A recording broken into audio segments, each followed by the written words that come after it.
Hi everyone, my name is Tracy and welcome back to my channel, or if you're new here, welcome to the video. I hope you enjoy it. So today's video is going to be the second part of this brand new monthly series that I'm starting on my channel. And if you've kind of stuck around for a little while now, you might know what series I'm talking about. And if you don't know, the first video of the series is on my channel. It was actually the most recent previous video that was uploaded, and it's basically just a string of videos that I will be uploading every month, which entails me reading from this book. It's called The Leaping Hare Nature Almanac, your year-long mindful guide to reconnecting with nature. So I got this book this spring at Barnes & Noble, and I already sort of introduced it in my previous video, so I'm not gonna go too in depth with this introduction, but just, for people who are new here and this might be your first video, then yeah, I just wanted to quickly introduce this book that I'll be reading from. And in my previous video, I asked if you guys wanted me to also read from this book, and I was curious if you guys wanted me to make this book into its own series on my channel, or if you wanted me to just include little snippets of information from this book into this series in general. I didn't get any responses or anything, so, but I'm not surprised because I don't really have that many viewers or subscribers. But I decided to just kind of make this book be a part of this series.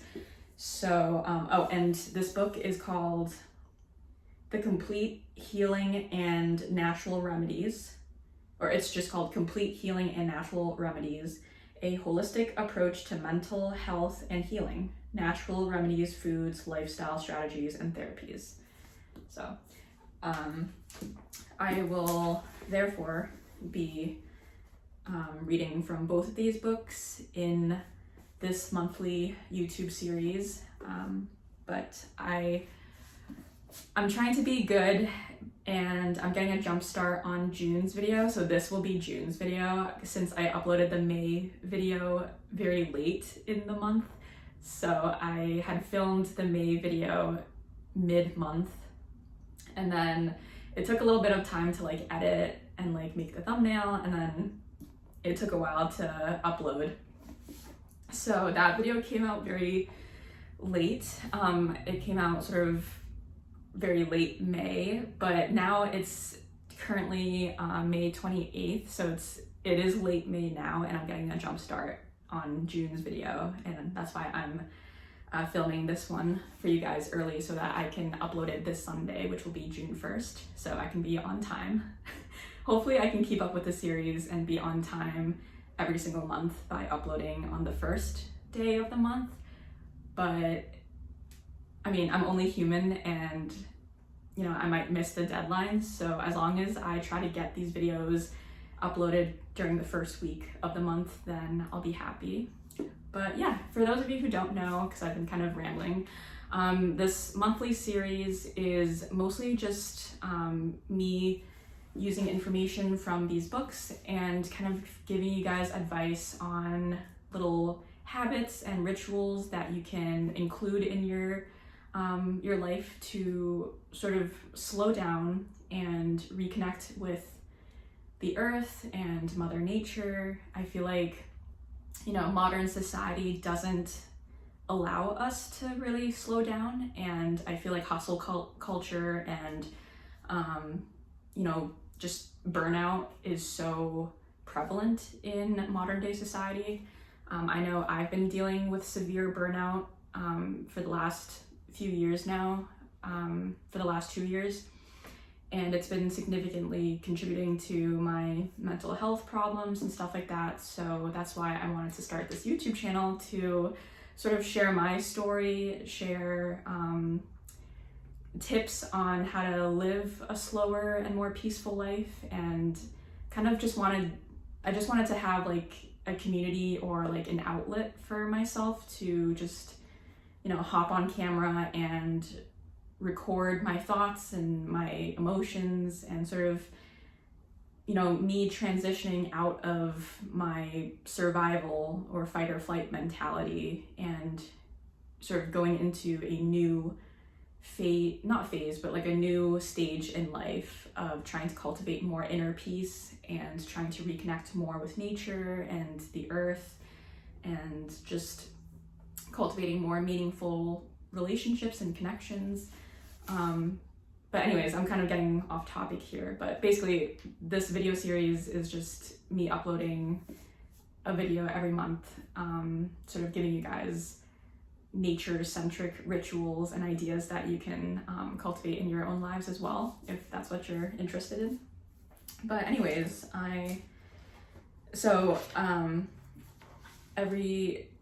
there's a section for every month in this book. So last month was May on my channel. So I'm gonna be flipping to June's page, or June's section in this book.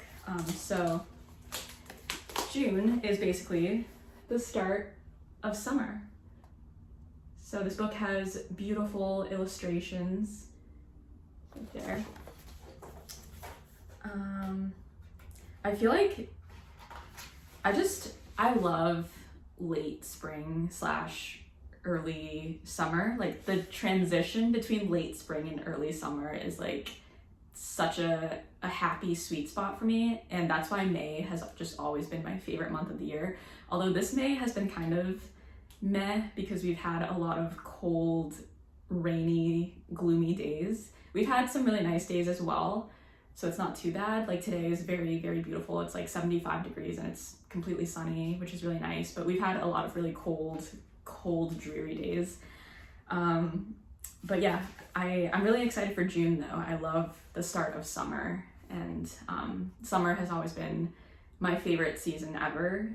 And I love summer nights. I love stargazing, and I think summer nights are just so magical, but just summer is just such a magical time to live in, with how vibrant and alive nature is all around you. And yeah, so I'm excited for June and filming this video for the month of June coming up. Or it's coming up for me since I'm filming this late May, but it will already be June by the time I upload this video. So I hope we all have a good, happy June.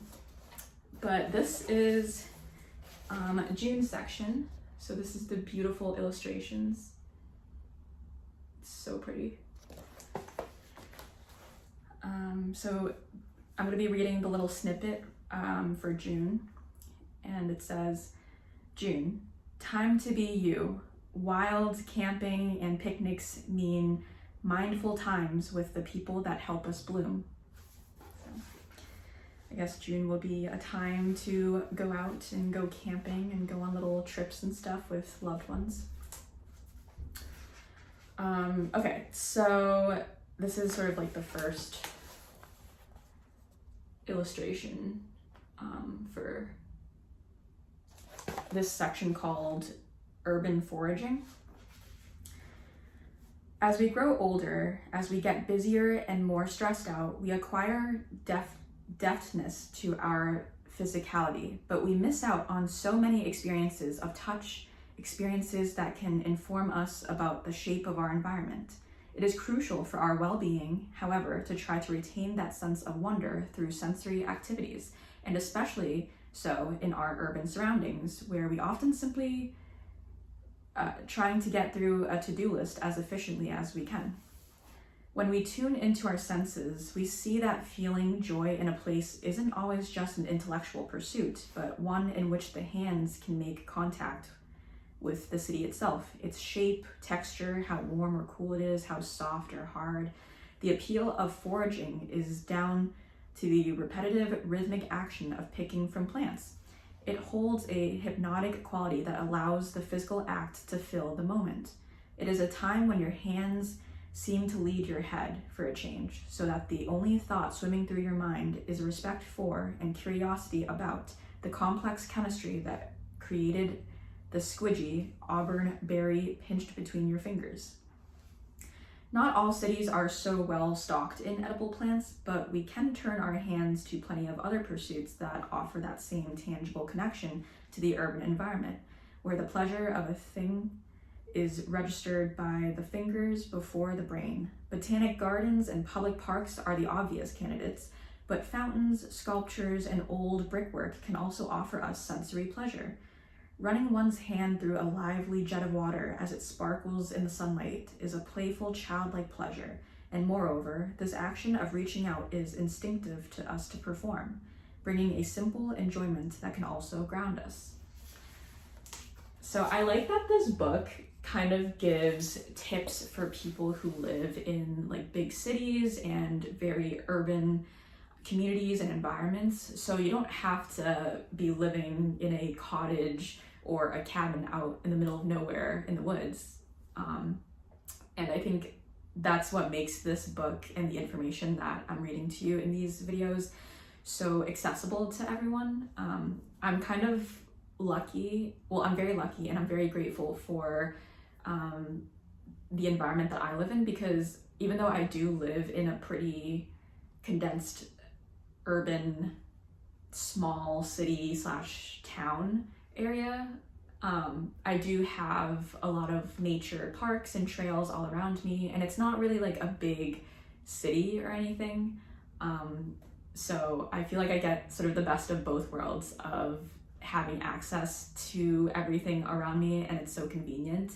So I'm not like living in the middle of nowhere, but I also am not living in like a condensed hustle bustle busy huge city with skyscrapers and a bunch of people and a bunch of cars. Like I feel like I have like a good in-between balance of accessibility to things and the convenience of being close by to a lot of things, but also having enough nature around me at the same time. So, and even my backyard and stuff does have, you know, a pretty decent amount of nature. Like I'm in my sunroom right now and I can just look out my window and see the green grass and the trees. We have some pear trees sort of right in front of me, and it's really beautiful. So, but anyways, I digress. My point is, I feel like this book is very accessible to everyone, and it doesn't matter the environment that you live in. So you don't have to feel like you can't incorporate these habits and rituals into your routines just because you might not live in nature. So I think that's a great thing. So the next section is all about beets.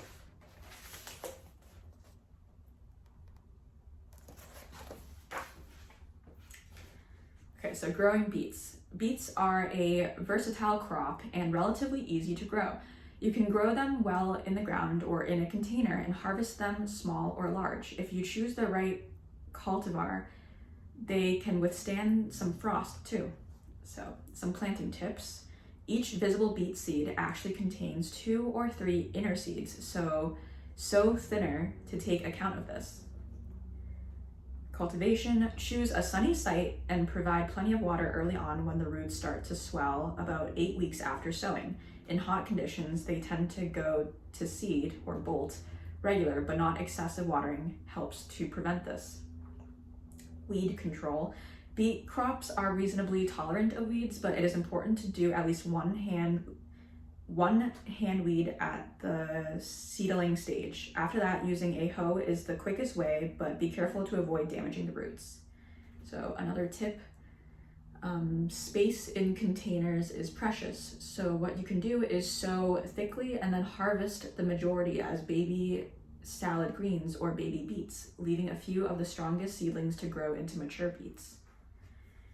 So the lifespan of beets are 2 or 3 seasons. If left, it will flower and set seed in year 2.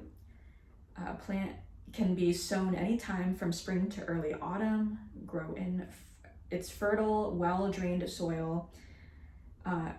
So you need to grow in fertile, well-drained soil in the open ground or in containers. So that was a little section on how to grow beets, which I think is really awesome. Okay, so this next section is called Eco-Reflection in Contemplation of Water. And here is the beautiful illustration for this section. Observing water in motion makes you mindful of what is required in the present moment. When it is time to do so, water rolls and runs. When stillness is called for, it rests. It also reminds us that letting go of emotional and physical baggage helps to keep the spirit light, because water does not cling. Its surface reflects the moment for as long as it endures. A river will tolerate all that travels with it, both beautiful and ugly. Shoals of fish, tin cans, pebbles, and weeds, but is attached to none. Water is part of us, an essential and major component of our physiology. I can never pronounce that word. Physiology. This is why its presence and sound has a calming and uplifting effect on us in whatever form it appears. After all, the element is life-giving and life-sustaining, qualities possessed by rain in equal measure. So, as it is soaking you to the bone, try to remember how vital it is. Try to accept its inconvenience as a reminder of our lack of control over many things, and remember it is sometimes better to accept than to fight an unwelcome downpour. In simply knowing that there is little you can do to avoid getting wet, you may even find you enjoy the sensation of water tickling your skin. Psychologists encourage us to tolerate uncertainty in life with unconditional acceptance. Our well-being, they believe, depends upon it and is further served by being able to see ourselves as a part of an interconnected whole. We can't change the weather, but wearing the right clothing or not is healthy to embrace that which comes our way. So I feel like this section was written for someone like me because I have always despised rain. I prefer snow because you don't really get as wet in the snow, and I think the snow is so beautiful to look at from the inside of your house, and just sort of looking outside from your window, it feels cozy, especially like during the holiday Christmas season. So I prefer like the two extremes of weather. I prefer it to be super hot or warm, so that's why I love spring and summer. But I also prefer it to be snowy during the winter, so that it kind of has like that childlike, winter wonderland feel, like that coziness to it. But I absolutely have always despised the rain. And I know that sucks because the rain is so necessary and beneficial for nature and for our plants and trees and just everything to grow. So we definitely need water or rain to have water.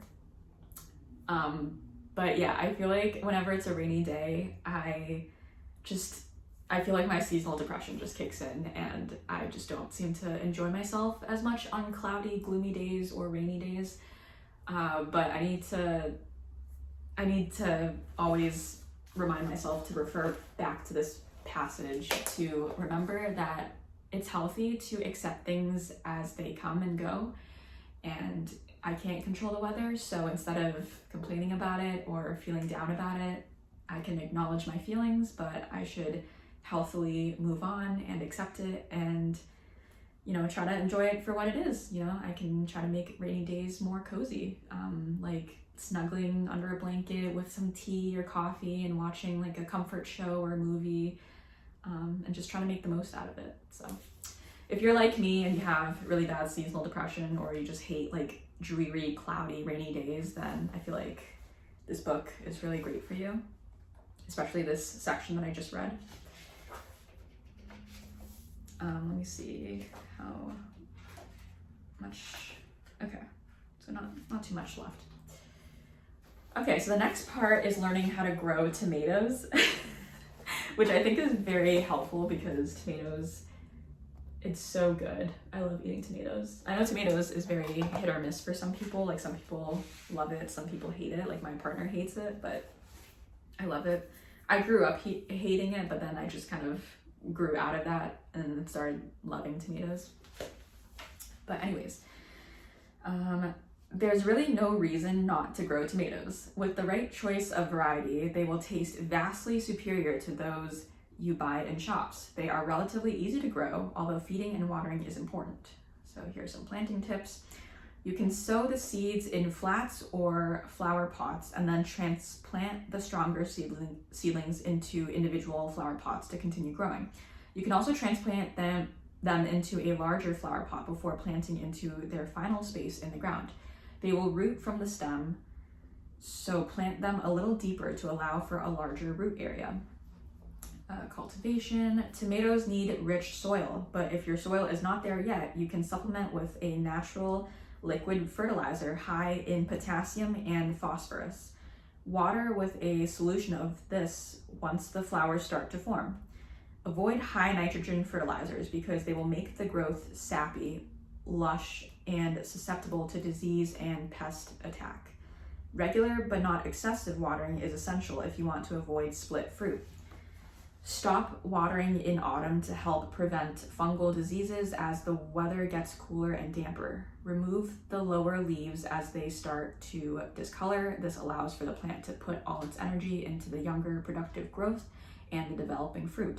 Support the growth as the plants begin to grow upwards by tying to stakes or bamboo canes, and remove the side shoots of vine tomatoes so that only the main stem grows up the support. So here's another tip. Tomatoes grow well in containers, although attention to feeding and watering is important. Weed control. Keep weeds at bay, especially at the early stages. Young plants can be planted through a black plastic sheet, or you can cover them with a layer of organic mulch. Try undersowing with marigolds, as well as smothering weeds. Marigolds are also said to attract beneficial insects that can deter some pests. Harvest regularly. If you are eating the fruit immediately, then leave it on until completely ripe. Pick a couple of days early if you need to transport or keep the fruit. At the end of the season, pick any green tomatoes and bring them indoors for ripening in a warm place.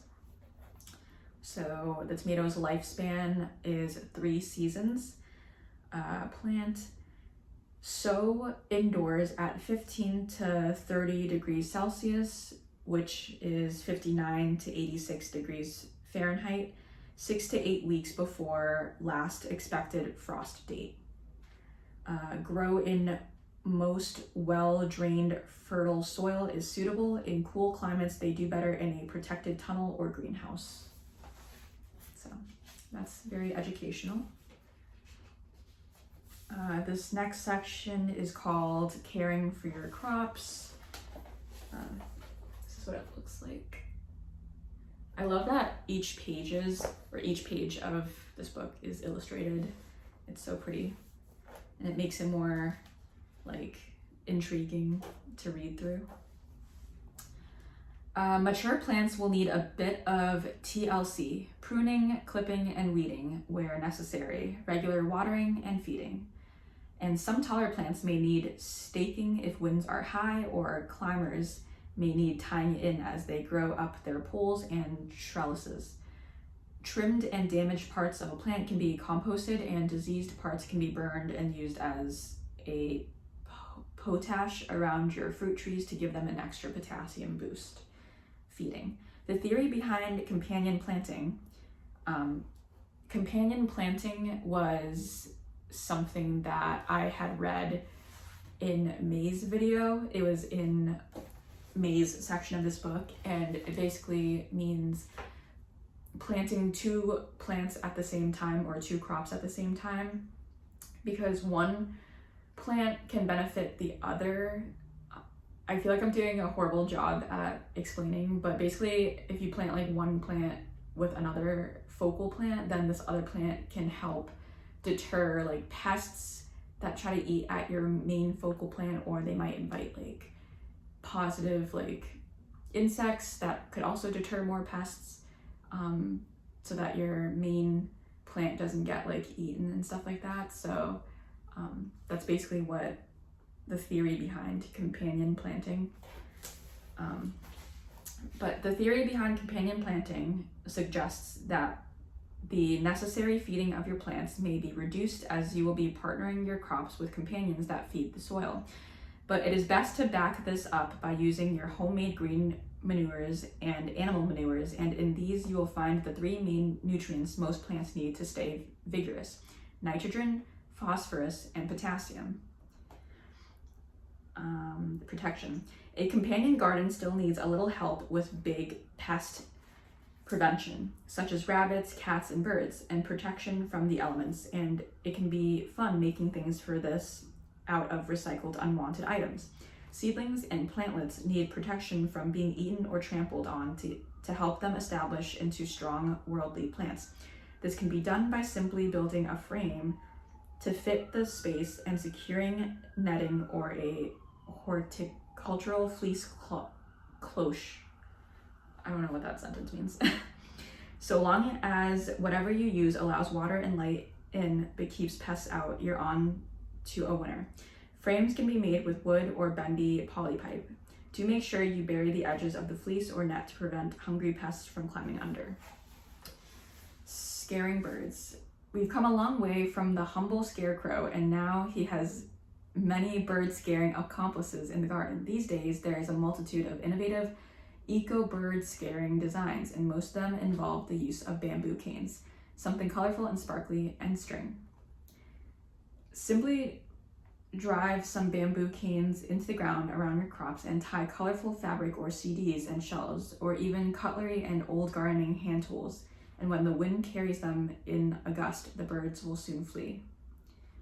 Tin can cloche. Another great idea for pest prevention is to sow seeds or plant your seedlings, then cover with a recycled tin can with the bottom cut out. It helps to create a warm environment and prevents slugs and snails, foraging birds, and small mammals from devouring your plants. Remove the tin can once the plants are big enough to fend for themselves. Recycling what you have to hand is one of the best ways of creating barriers against pests, and you can rest well knowing you are doing something good for the environment while protecting your crops. So that's very informative. Okay, so this next section is called visualization blue mindfulness. So I think it's kind of like a meditation that I'll be reading, but before I read this, wanted to show you this beautiful illustration. It's so pretty.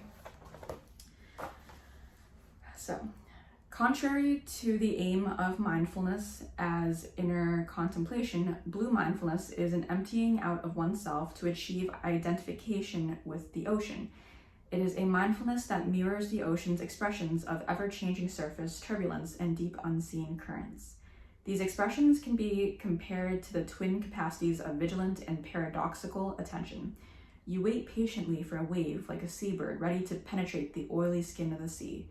You can identify with the seabird through your vigilant attention, a constant round of watching and then acting as the bird plunges underwater and reappears a moment later with a wriggling fish in its silver beak. At the same time, you are exerting a deep scan, taking in the background colors and textures of the sea, the fragrance of salt-laden air within which you are cocooned, all through paradoxical attention. The wave approaches and unfurls. You are blue mindfulness, immersed in the joy of wave watching with both a focused and a scanning, appreciative attention. So that's interesting. I've never heard of this concept called blue mindfulness before. I think it kind of highlights the importance of just focusing on your current reality in the present moment. And I know that's kind of obvious with this whole notion of mindfulness, but I like that it kind of uses an object outside of ourselves. Like usually mindfulness and meditation uses the breath to anchor us, which is something inside of us. But this concept, blue mindfulness, uses an external object to help us ground ourselves in the present moment, such as the ocean, and just noticing the beauty and the grand scheme or scale of the ocean and admiring the beauty all around it. So I think that's a really awesome concept. so this section is, it's a recipe, I think, for like eye masks, homemade eye masks. That's really interesting. Here's what it looks like. Okay, so recipe for first aid plant power eye masks. Nature's kingdom is abundant in all sorts of powerful remedies for injuries, emergencies, and life's ups and downs. Natural home remedies can be made for soothing and healing cuts, bruises, breaks and strains, and for treating everyday ailments like colds and flus, headaches, hay fever, and tummy upsets. So this is a honey and marigold graze remedy. Try this remedy instead of painfully picking gravel out of a graze. Honey is antiseptic with strong healing properties combined with the amazing marigold. It makes for miraculous healing. So ingredients: 20 or so fresh marigold flowers, 340 grams or 12 ounces jar of runny honey. So the method: put the marigold flowers into a larger sterilized jar. Pour the honey over them up to the top. Leave it for 2 to 3 weeks or until you need it. There is no need to take the flowers out of the honey. To use, slather the honey all over the grazed area. Cover with a large sticking plaster and leave overnight. The next day, carefully peel off the plaster. The honey will have pulled out all the tiny stones, leaving the wound clean. Keeps 1 to 2 years or more. Oh, wait, sorry. I was under the impression that this section was us making like the eye masks, but so this first page is talking about it's a recipe for something else, not the eye masks. It's a recipe for like honey and marigold remedy, where this page is talking about the eye masks. Okay, so this next section, a quick chamomile eye poultice for sore eyes. Makes enough for one or both eyes. Ingredients include 1 to 2 chamomile tea bags and 2 tablespoons boiling water. The method: place the tea bags in a small bowl and cover with the boiling water. When cool to just warm, lightly drain the bags. Lie down and place the bags over closed eyes for 5 to 15 minutes for immediate use. That's interesting. I didn't know that chamomile tea bags can be used for sore eyes. So that's interesting. But yeah, that's awesome.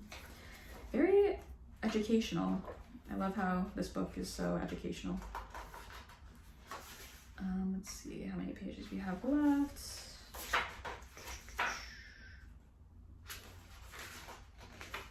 Okay, not too much.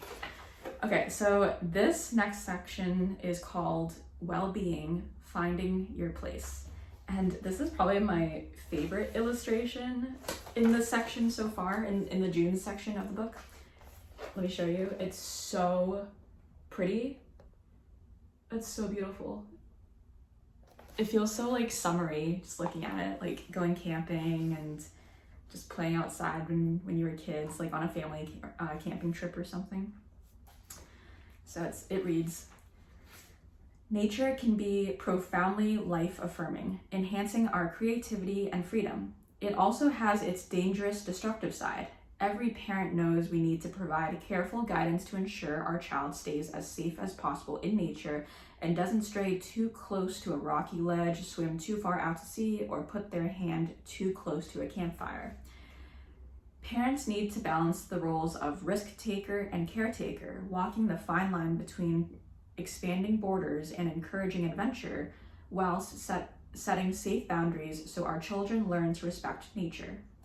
There are so many life skills that we can help our children to learn if we take the right approach to the great outdoors. Even if we live in cities and urban areas, we can introduce them to the awesome power of the natural elements with whatever form of nature is present around us.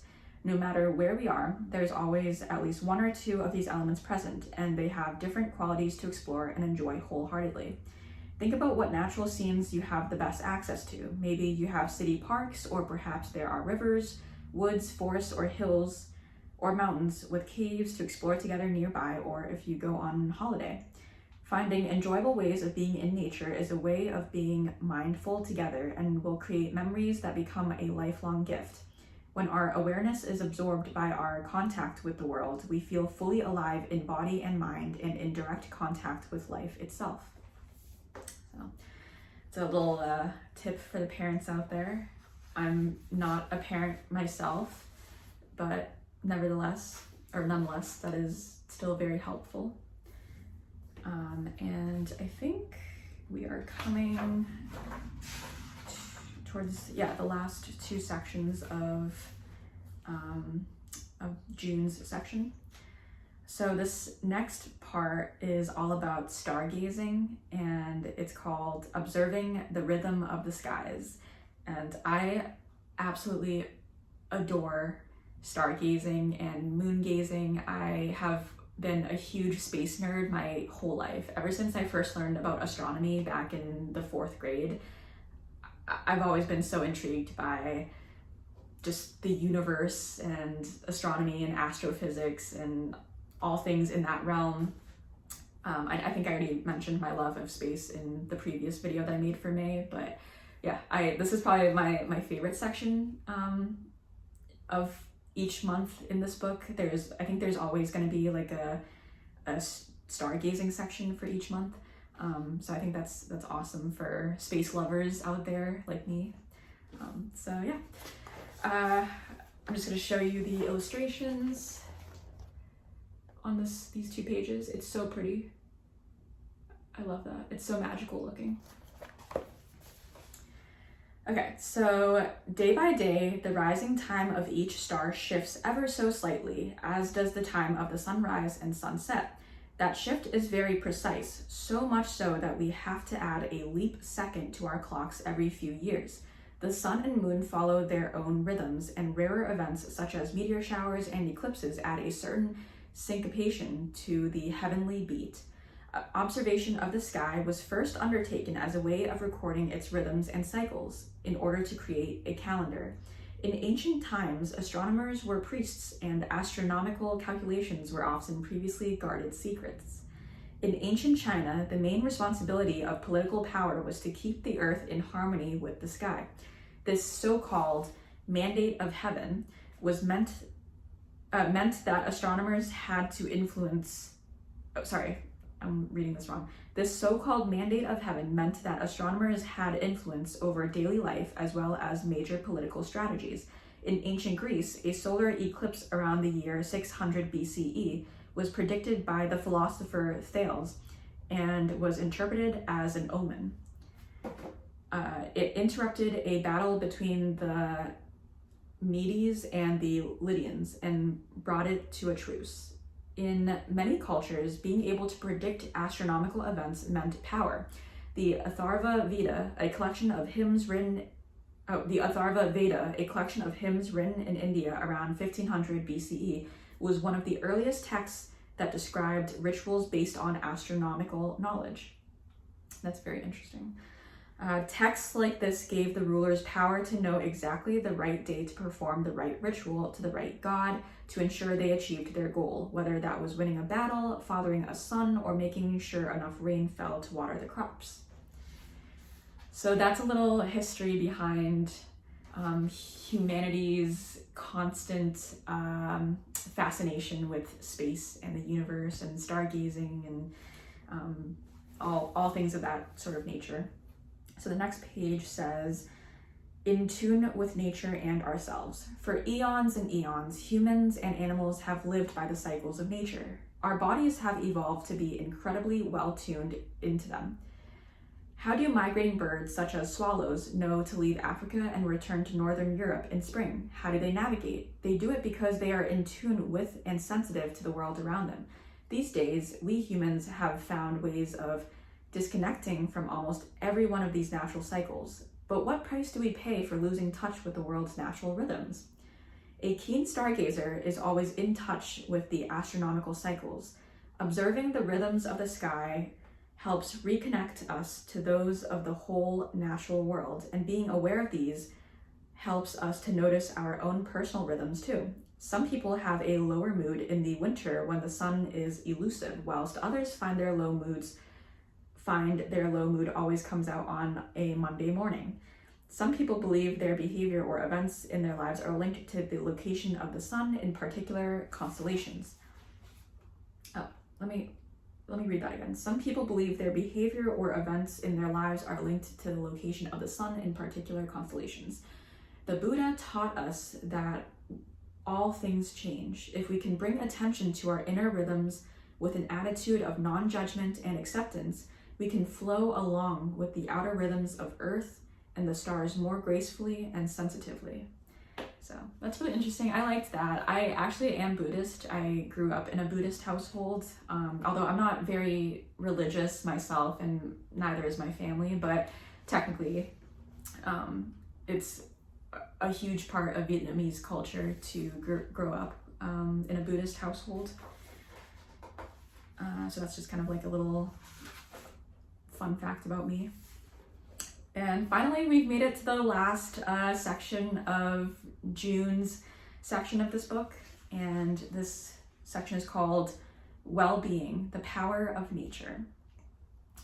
Reconnecting with the natural world is reassuring and calms the soul. The knowledge that deep down the earth is still turning, the seasons are changing, and all is well with the world.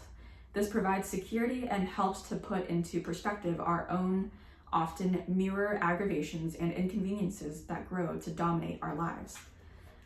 Let the wild world call you to it. Connect with your world and open up a lifetime of opportunity and adventure. Moments such as these are precious and privileged. They give us a profound feeling of connectedness with our world and provide great perspective to our everyday lives.